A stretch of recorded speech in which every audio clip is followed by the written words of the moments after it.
Kidlat News Updates. Mga balita ngayon, lalaking nagpaputok umano ng baril patay sa operasyon ng pulis sa Jensa. 11 anyos na bata nasawi. 12 suspect na may dalang 5.4 million pesos na halaga ng smuggled cigarettes at baril naharang sa checkpoint sa Maguindanao del Norte. Ex-mayor na nagpahabol sa kanyang empleyado sa gas station, inisyuhan ng show cause order ng LTO.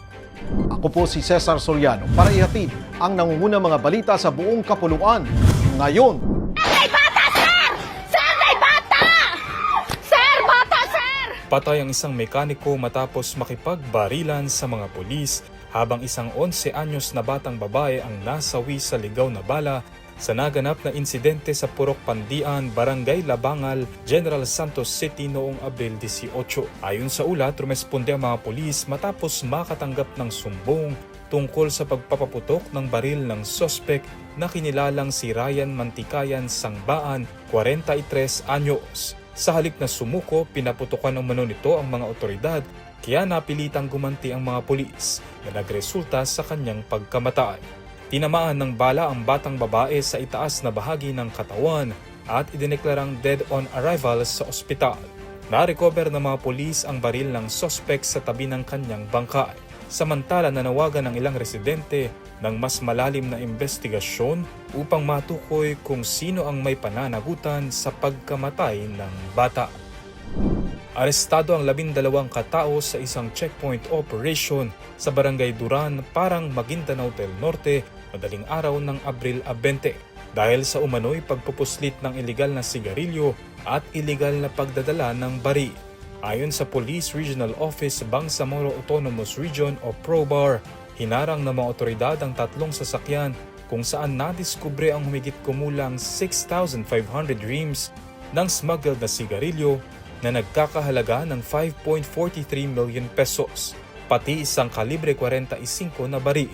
Kinilala ang mga naarestong suspect sa mga alias na Jonada na driver, Norwafi, Mohaimen, Ali, Alenor, Mike, Alzain, Norhana, Hamza, Al-Nahar, Al-Khair, Mangontra at Raisa na karamihan ay taga Lanao del Sur habang ang isa ay mula sa Tacurong City. Isinagawa ang operasyon ng pinagsanib na puwersa ng pulisya at iba pang ahensya bilang bahagi ng anti-criminality checkpoint. Dinala ang mga suspect, sasakyan, baril at kontrabando sa Parang Municipal Police Station para sa investigasyon at kaukulang aksyon.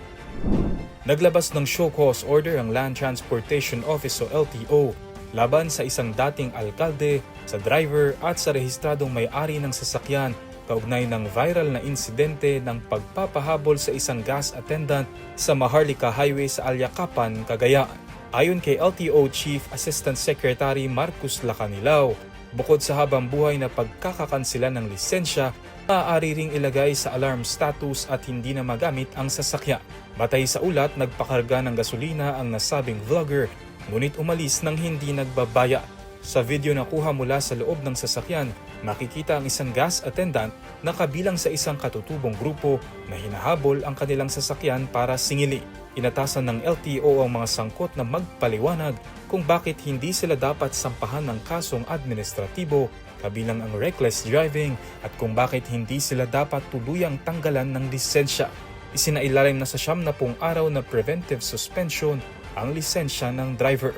Sinasabing pagmamayari umano ng dating alkalde ang gasolinahan kung saan nagtatrabaho ang naturang attendant na malapit din umanong tauhan ng dating opisyal. Para sa Kidlat News Channel, ako si Renzel Lenon, nag-uulat. ako po si Cesar Soriano, kasama nyo sa bawat pagputo ng balita.